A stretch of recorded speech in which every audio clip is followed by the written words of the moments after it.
as those of you who follow what I do in Washington fairly closely know that I've not been a strong supporter of my own party leadership. There were 12 of us who did vote for Mr. Banner. And one of the reasons I was proud when I get up and I say that I think the sequester cuts in the military are bad, I think the fact that I have been working for the past 2 years to try and find reasonable savings in other places gives me credibility to say that. I'm not just saying it for the sake of saying it. And when I didn't vote for Mr. Boehner, I think it gives me a little bit more credibility when I say nice things about our leadership, because I'm not just spewing the party line for the sake of a talking point.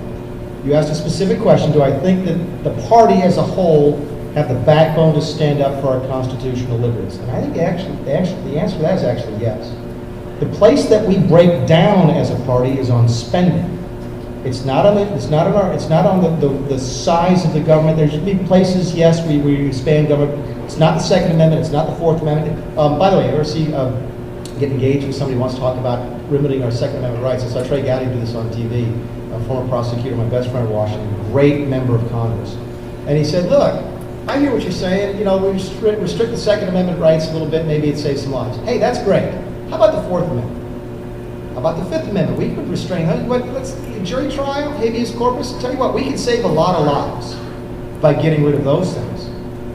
Are you comfortable doing that?" And everybody always says no. For some reason, guns is on. That kind of discussion is solid in the Republican Party. And by the way, on the Second Amendment rights, it's one of the places where we actually have a lot of Democrat support. It's not a one-party issue. The reason the president won't be able to get broad sweeping gun limitation legislation through the Congress is that Democrats in the Senate don't support it. Mary Land? You think he cares if he gets through Congress? He'll just have executive fiat. Well, but keep in mind, and that's why I put the fiats up there, because the 23 that he came out with don't do what people fear. You know, appointing an ATF director is not, I don't lose sleep over that. That's part of his job. I do worry about the CDC. I do worry about doctors asking questions about guns in houses. But I'm not too worried about him, doing a study on if the police seize weapons, do they try and figure out where they were stolen from? Because they don't do that right now. I didn't realize that. So again, I'm with you, and you know that every time the president, we've been pushing this recess appointment thing for a long time. By the way, we tried to challenge that, and I know Gene knows this, so I'm boring him with this. But when he did the recess appointments, we actually, Trey and I got together, Trey is our legal mind in our delegation, and tried to figure out a way to challenge it. What we learned was that the House of Representatives couldn't file a lawsuit because the House of Representatives is not involved in the advice and consent portion of these appointments. It's only the Senate, and therefore we were not a wronged party, right? Well, the Senate's not going to take it up because they're the same party as the president. They're probably happy that he did what he did. And it actually came down, I think the way that lawsuit got to where it was that the group to which he made the recess appointment so that you can have a quorum of 5, made some rules. And an entity that was affected by the rules challenged the validity of the rule, saying that there was no quorum because the 5th person on there was appointed by the president in violation of the Constitution. And that's actually how the lawsuit got to where it is. In fact, that's my understanding of it. I could be wrong on that, if so, please straighten me out. But the point is that it worked in that particular circumstance. We do look at executive orders. We do look at recess appointments. It's the reason we got them up on the board, is that we do look for places to see if this president is overreaching. We unfund SARS and the whole shit. There's a lady in the back. Please be very patient. I just kind of want to switch it a little bit back. Sure. We're talking about anything. Well, I'm 21 and I'm actually in school at USC. I'm a Spanish major. Mm-hmm. And by the time I graduate, I'll probably be roughly $30,000 in debt because I'm attempting to get a degree because, the world has told me I cannot have a job unless I have a college degree. And so I'll graduate and I'll probably start off making $30,000 as a Spanish teacher, and that's to even increase only because it's foreign language. And so I just want to know what's being done for the education, because we're getting all these tuition's actually gone up, and so I'm too rich to get financial aid or to get help like that, but I'm too poor for my parents to pay for it. Is anybody here from USCL, by the way? By the way, not USC, oh, sorry, goodness gracious, don't get me in trouble. USC Sumter. I represent 3 of the 4 two-year schools, by the way. I represent USC Sumter, USC Lancaster, and now USC Union, so I'm a big fan of the two-year schools. Is anybody here from the school?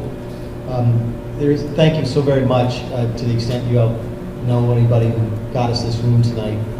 We've been trying to meet here for 2 years, and it was very nice of them to open up, so I do thank them for their hospitality. Having said that, one of the reasons that tuition goes up is that the schools raise their tuition to match the grants that the federal government gives to kids.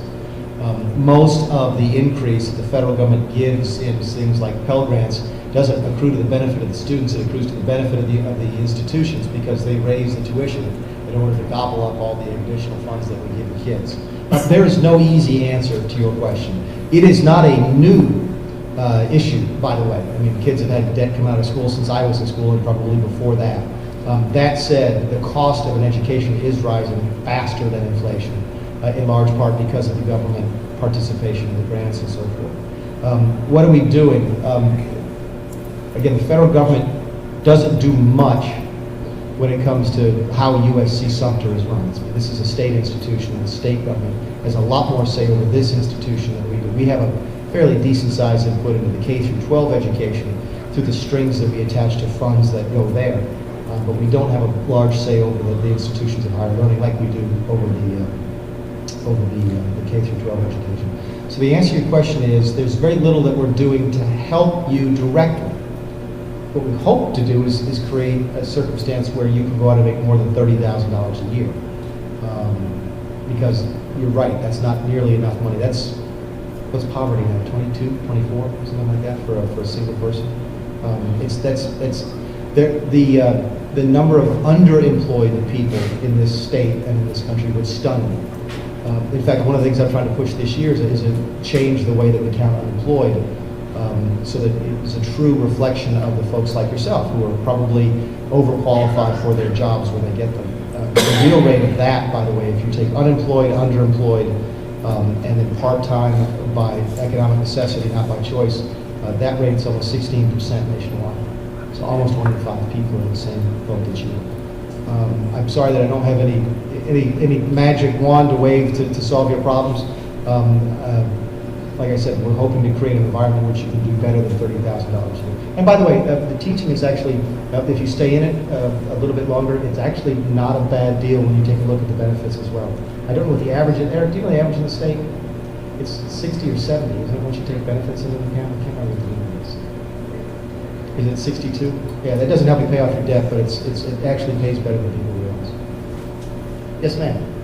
I would like to go back for a minute to the thing about background checks. Yeah. Everybody that I'm around, unless they're ex-military, they're bad, especially MIs. In South Carolina, I just want to say this as an example. People don't really absorb the difference in the types of background check.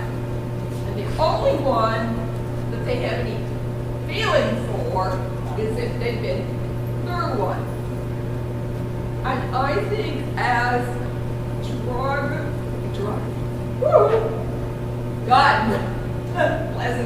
weapon legislation is brought out, I think if it is going to have any national effect,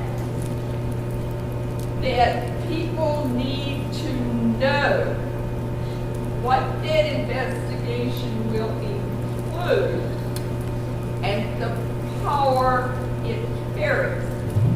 My example is real swift and easy.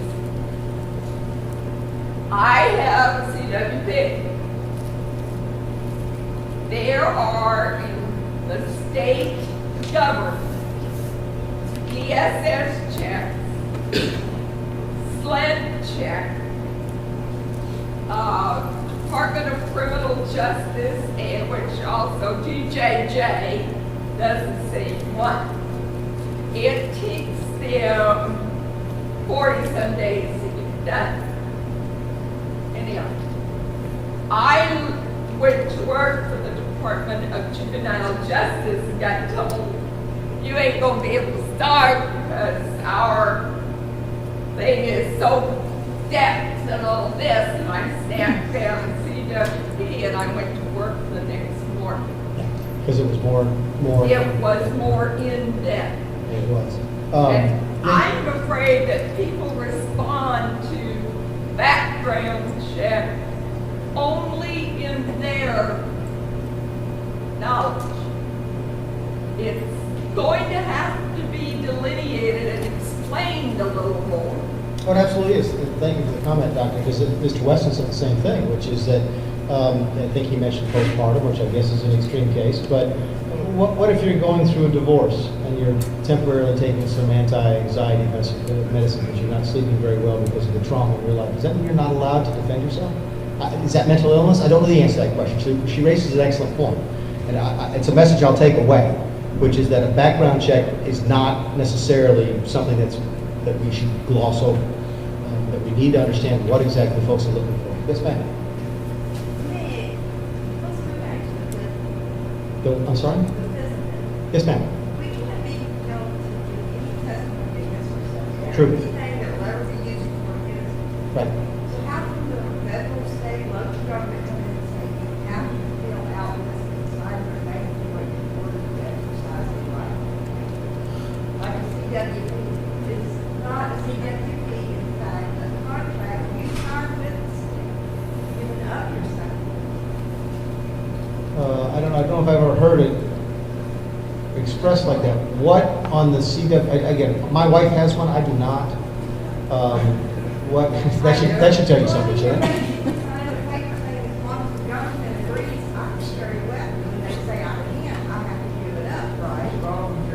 Right, but what Fifth Amendment right what information did you give that you think is a violation of Fifth Amendment rights in order to exercise your second? You don't have to give them any information, that's the point. Yeah, this is not, it's an excellent point. There's a lot of folks who don't think you should have to have a CWP in Well, I'm order. talking about even through the chain of registering a vehicle or reporting the property you own. Yeah, and I guess the Where answer does the is government that- have the right to come in and say that you can no longer exercise a Fifth Amendment right because we want to. Yeah, and listen, I get this question a lot. It usually deals with different kinds of weaponry.